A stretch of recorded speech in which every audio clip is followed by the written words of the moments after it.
and preached on last Sunday really fits to what's going on in our church life. You know, we're in the middle of growing pains, and it's a great thing to see. It's wonderful to see more guests and more people joining the church, but it creates some problems. It creates some space issues, and some decisions have to be made. And you know that our church has talked about for over a year now, how are we going to meet this challenge? And so a couple of months ago, we agreed that we're going to expand the sanctuary, and that the price tag on doing that's going to be $110,000. That's a giant. How do you come up with those kind of funds to do those kind of things? And so this morning we're going to start a fundraising campaign, and it's going to run through the end of September. Now, we discussed in our meetings how much of a fundraiser are we going to do. You know, is our goal $5,000 to raise? Is it $10,000? Are we going to be really people of faith and say $20,000? But David Nelms made a good point in our meeting. He said, well, our goal is $110,000. And that's true. You know, every dime we collect is one less dime we have to borrow from a bank. And so we're going to have that kind of giant mentality of we're going to raise $110,000. Now here's what we would like to have happen. You know how it works. You know, this is our mindset. We've prayed about it. We've asked God. We've come to a place where we think God's speaking. And we want this to happen. We get a postmark, an envelope postmarked heaven. It's pretty exciting. You know, we prayed, God has answered. And we open it up and we rip it open and there's a check in there. God has sent us a check for $110,000. Wouldn't that be great? The problem is it doesn't work that way, does it, folks? God has always used his people to accomplish his things. Now, God will add to. God will do mighty things.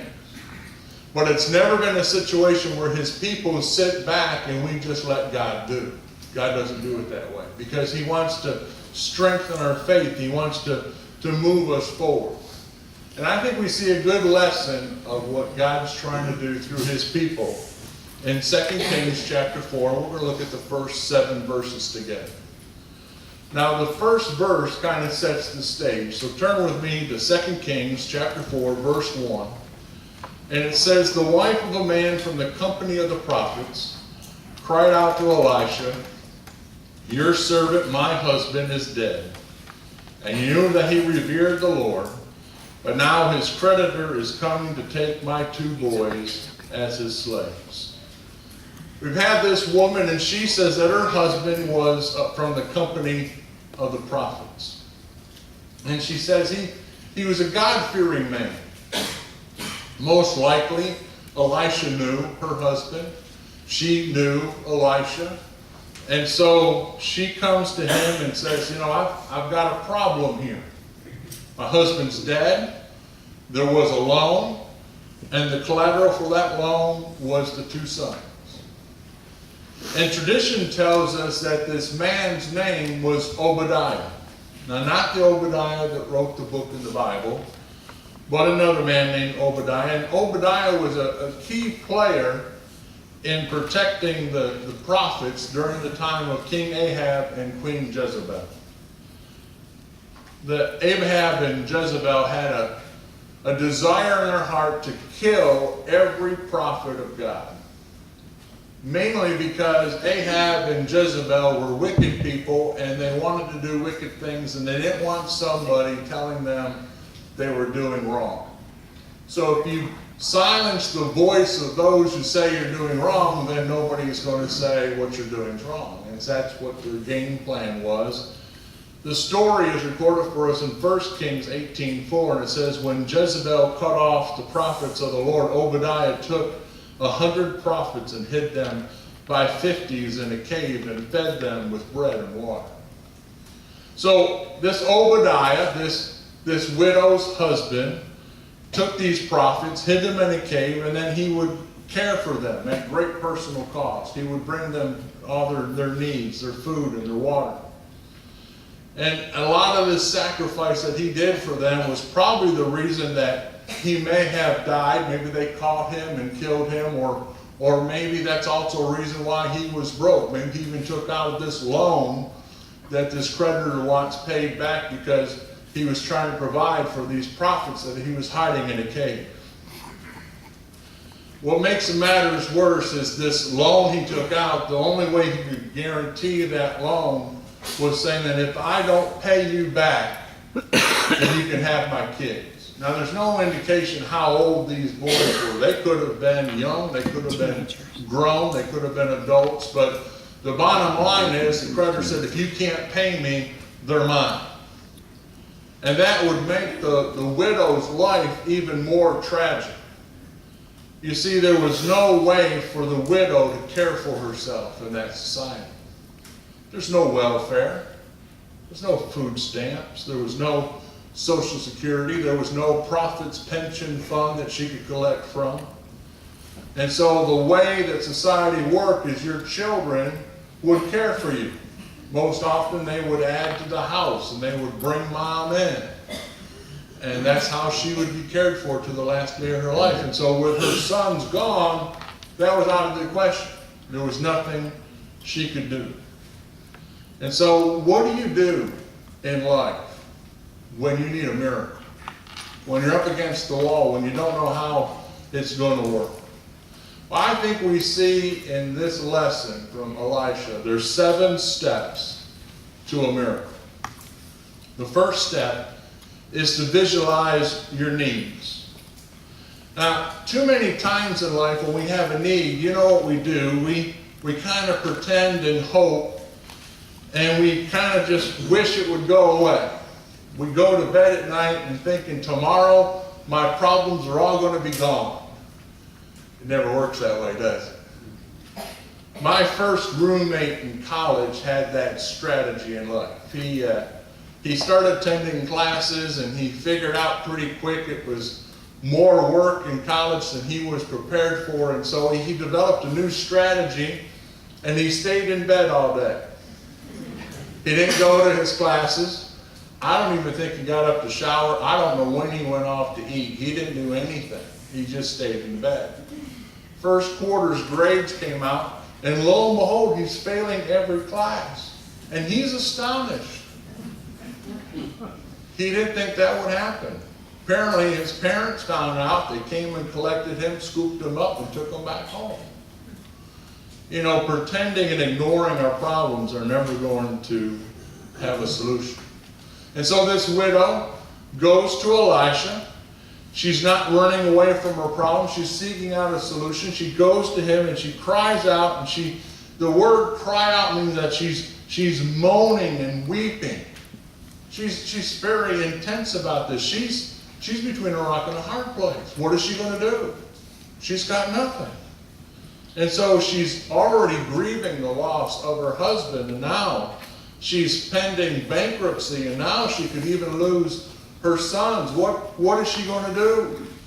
So she goes to Elisha and she cries out and she says, I need help.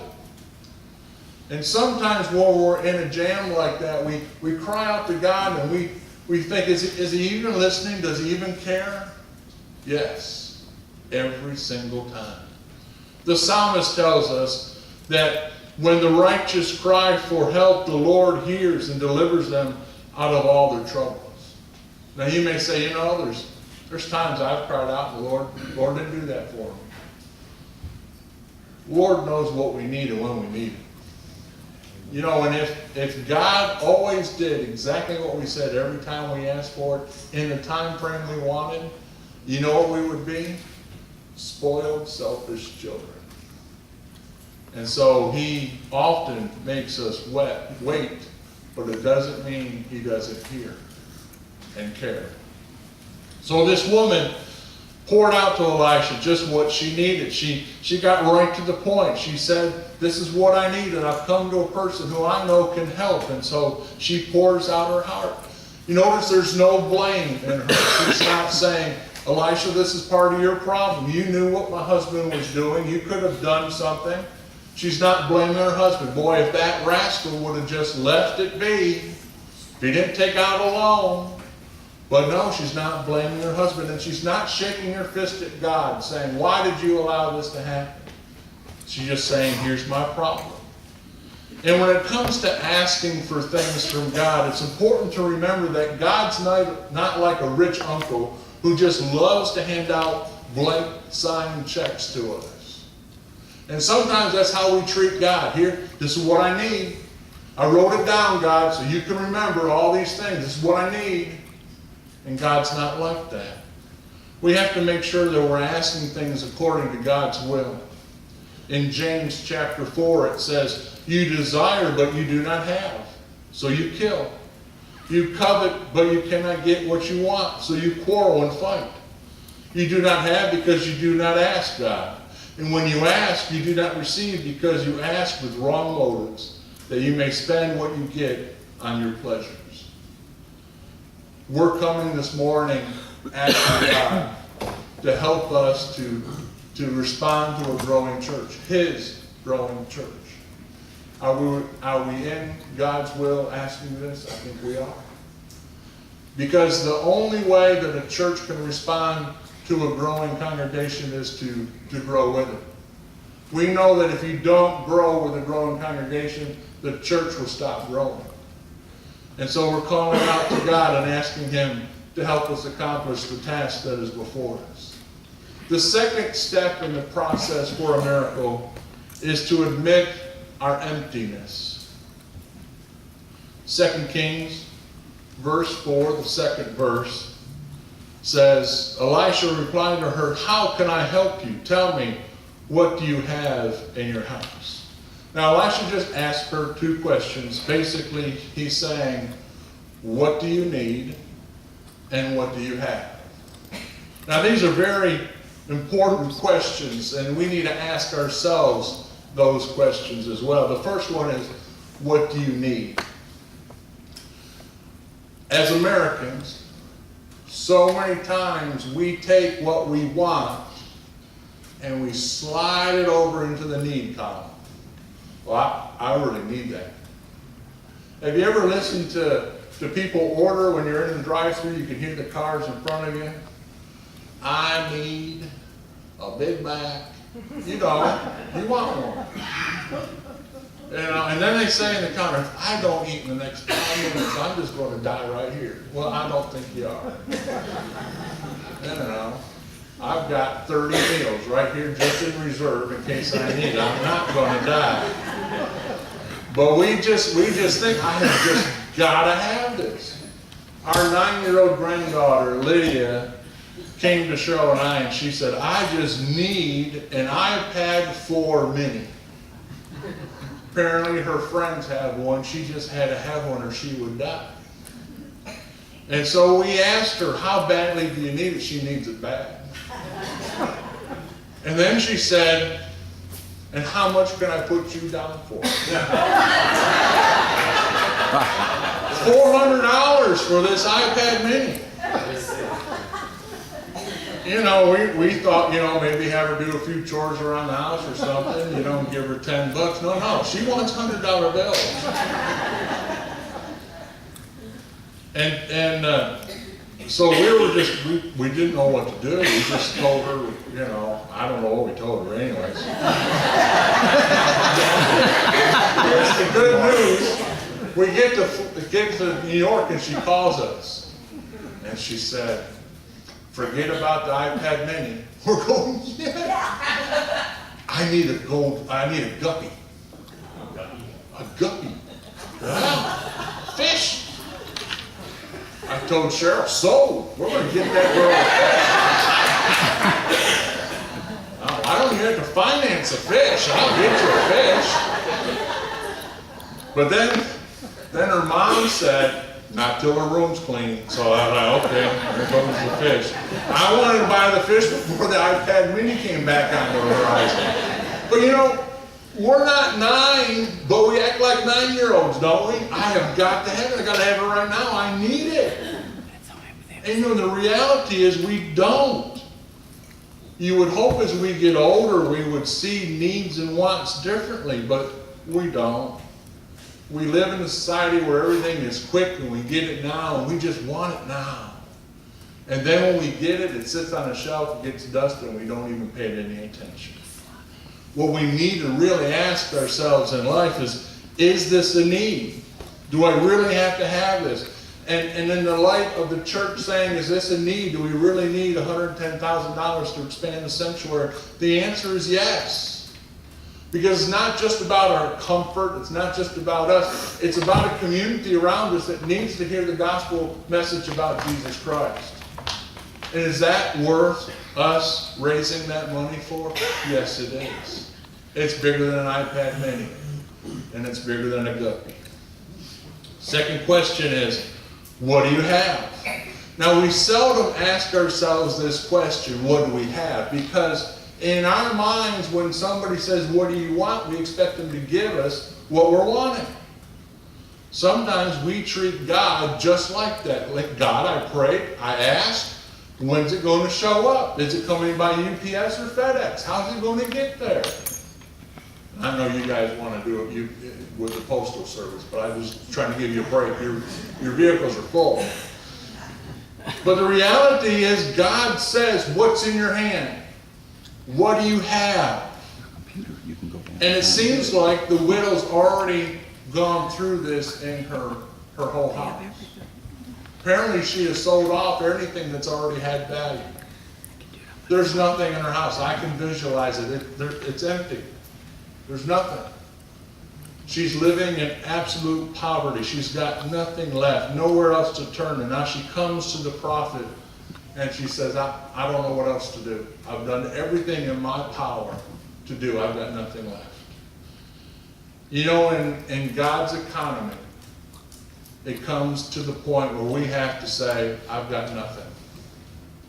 I'm empty. I don't have a recourse. I don't have an avenue. I'm not the man that has the resources and the wherewithal to make things happen. I can't do it. And we come to God asking for his help. And the widow, she's at the end of her rope. She's got nowhere else to turn. And so she turns to God and she turns to the prophet Elisha, asking for his help. Here's the third thing. We have to use what we have. When we come to God asking for him to meet a need in life, we've got to bring what we have. And so in 2 Kings, the second part of verse 2, it says, your servant has nothing there at all, she said, except a small jar of olive oil. She's gone through the house. She knows what she has. And she stops and she thinks there's one thing left. I've got a little bit of oil. Now, when you look at the Hebrew, the word jar is really more of a flask. It's not very big. And the word for olive oil is really an anointing oil that comes from olives. But it's an oil that was used in part of the burial process. It was an oil she used probably for her husband when she buried her husband. And she probably withheld a little bit from that jar when she buried her husband, and she thought, you know, my funeral may be coming soon. And for my boy's sake, I'm going to save a little bit of oil in here so they won't have that expense when they have to bury me. That's all she had left. And so she tells Elisha, this is all I have. And so the woman has a couple ounces of oil. And the widow, remember, she has this. Now, I want you to make a note. I put it in the note-taking sheet. Now, you have to remember this. For the God who created everything out of nothing, you'll be amazed what he can do when he has a little something. Amen. And that's what Elisha is giving God, is a little bit of oil that this widow has. Fourth thing we need to do is to obey what we hear. Verse 3. Elisha said, go around and ask all your neighbors for empty jars. Don't ask for just a few. Now the widow's given a command, and it's a strange one.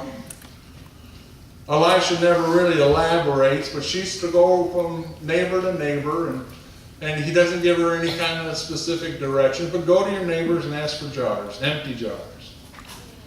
And he says, don't get a few, get as many as you can.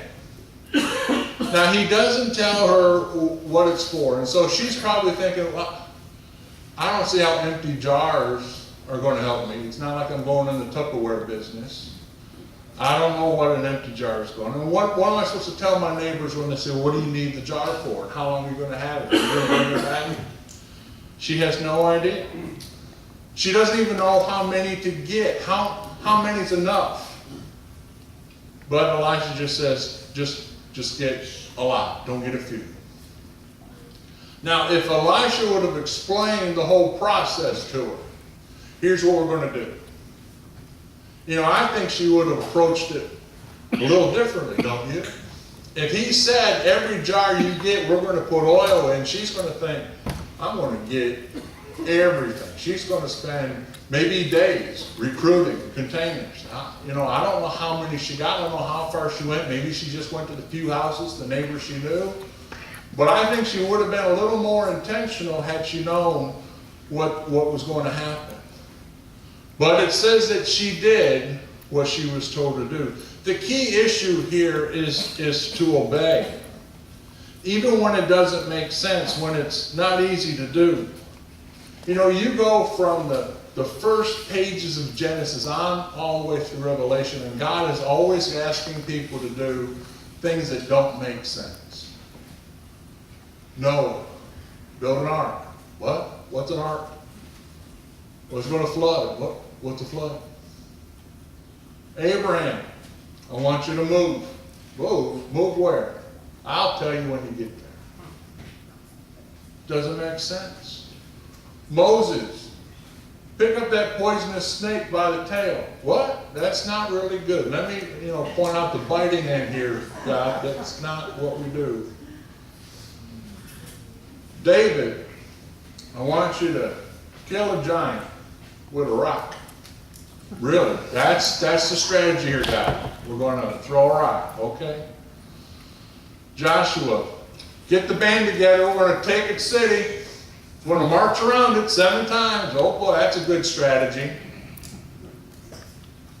But God's always saying, do the ridiculous, do the impossible, do the things that the world's going to laugh at, because I'm going to show off. God's going to do what God does. So here we are. We're right in the midst of something that's bigger than us, something that only God can do. And it's strange. Sometimes we think, that doesn't make sense. But it does when God's involved in the equation. And notice the widow never questions Elisha. He tells her what to do, and she goes and does it. And I'm sure as she's going door to door, she's thinking, I don't know what this is for. And I'm thinking every time her and her 2 sons brought more jars home, they're going, look at all these jars. Do you think we have enough? No, let's go next to another neighbor. And they had to think, well, this is just ridiculous. Now my house is all cluttered up with these jars. I think the 5th step is probably the most important step in this whole thing.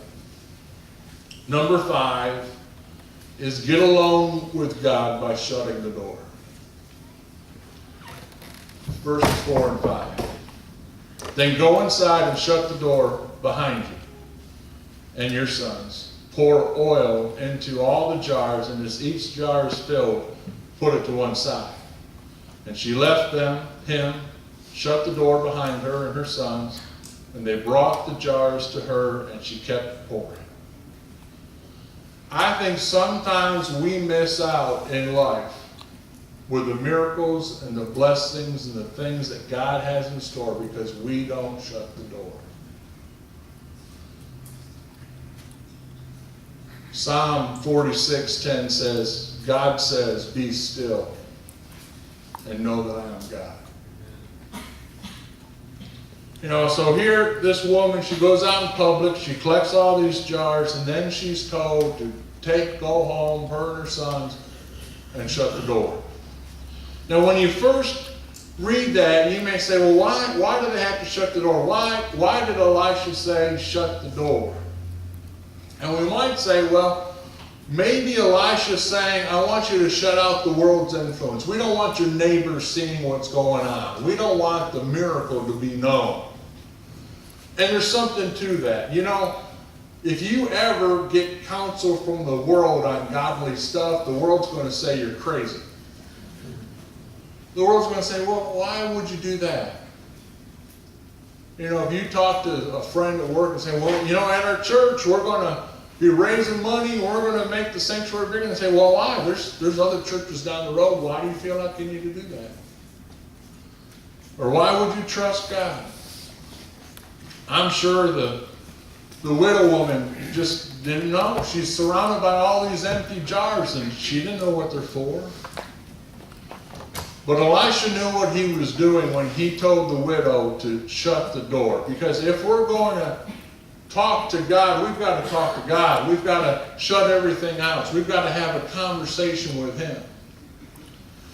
Jesus told the same thing to us in the Sermon on the Mount in Matthew 6. He says, but when you pray, go into your room, close the door, and pray to your Father who's unseen. And then your Father who sees what is done in secret will reward you. Now, there's no mention here in this verse about how long the widow and her sons prayed, how long they talked to God. But let me tell you this, they poured out their heart to God before they poured the first ounce of oil out of the jar. Amen. They knew when it was time. And so they prayed, and when they felt it was time, they got up, and she took that little bit of oil that she had and she poured it into that first jar. Number 6, make room for blessings. Verse 6 reads this way, when all the jars were full, she said to her son, bring me another one. But he replied, there's not a jar left. And then the oil stopped flowing. Before Cheryl and I left for New York last week, Saturday, we filled up the car with gas. And we went to Kroger's, and I used my little Kroger card. And it said, I got 70 cents off a gallon. And then it gives you that little question, do you want to use it all now? Well, yeah, I do. The problem was the car had half the tank of gas already in it. And so there it comes on the screen, $1.96 I'm paying for gas. I'm pretty excited. And it clicks off. And I said to Cheryl, I wish we had containers. I would just keep pouring until it clicked off. If your car was next to me, you would have got gas. And I'm thinking that's what was happening here. The widow woman just said, bring me another jar, bring me another jar. And then when her son said, that's it, Mom, there's none left, the oil stopped flowing. Can you imagine that moment with that widow woman? Can you imagine when she looked up? She's been pouring for how long? We don't know. And she looks up and she sees her whole house just filled with oil. What'd she do next? Can you imagine what she did next? Did she just start crying, thanking God? Oh, you've answered? Did she get a little upset and think, you know, we should have got more jars? You know, I don't know what she was thinking, but this is one thing I do know. God's ability to provide always exceeds our capacity to receive. Here's the way we put it. You can't outgive God. God always has more to give you than we have the ability to hold out. I read a story about this little girl went with her mom to one of these country stores. And the mom did her business, paid the guy for the stuff that she got. And the owner of the store said to the little girl, he said, go ahead and get yourself a handful of candy out of that jar. And she acted all kind of bashful and shy.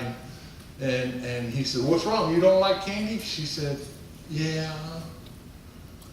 And he said, well, here. And he reached his hand in and put it in a bag and folded it up and gave it to her. And girl and mom got outside, and mom said, why'd you act all bashful like that? And tell the man, you wouldn't get in there and put your hand in. She said, I knew his hand was bigger than mine. God's hand's bigger than ours. There's something else here, though, we have to remember. God didn't do a thing until this woman poured the last that she had into a jar. Now, she had no idea what was going to happen, but she had to pour out what she had before the blessing would flow. We've got to be empty. And when we're empty, then it's the time that God can do what he does best. There's one last thing in this step. Now you would think, okay, she's got really the answer to what she saw. She's got oil everywhere. So she could have just said, that's it. But there's verse 7. The next step is give what God has given you.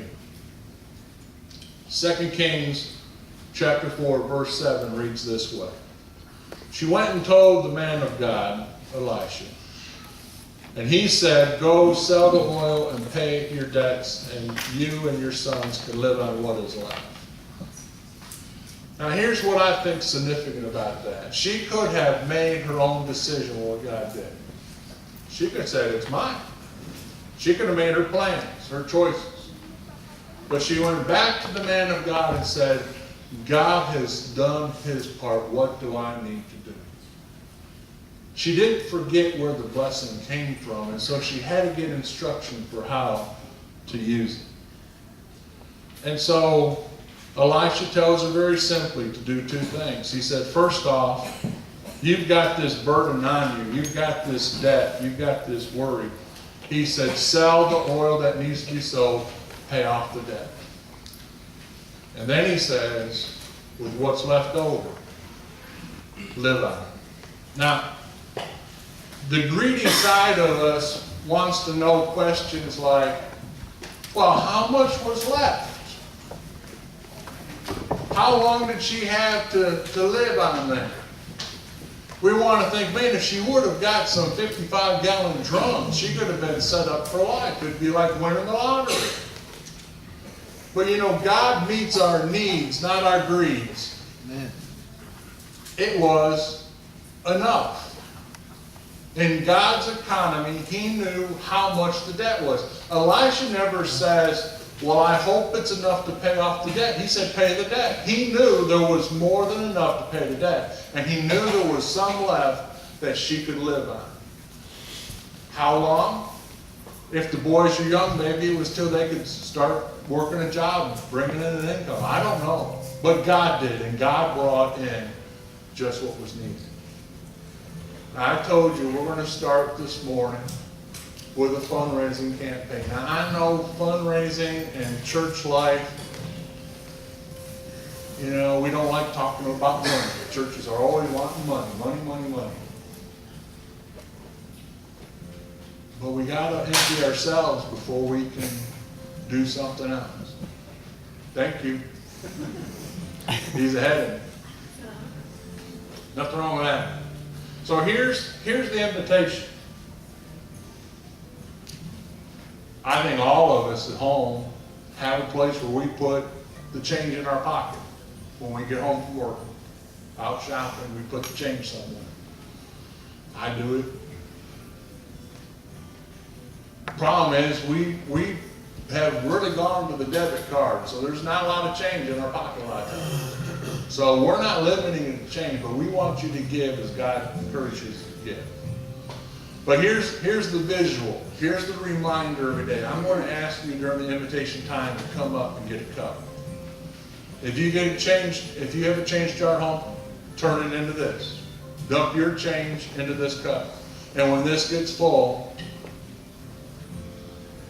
come and put it in one of these buckets. We're going to fill it up to build it up. Very simple. God can take a little and make it much. Now, I don't want to ignore other things that are going on in your life, so I will be here. I realize that sometimes in the midst of a sermon, the Holy Spirit takes it and He says, you got to see how this works for your life. So if you heard something beyond the cup thing, come talk to me. If God's moving in your heart, stirring in your life, moving into decision, we've got to honor that and respect what God's doing. But would you stand as we sing?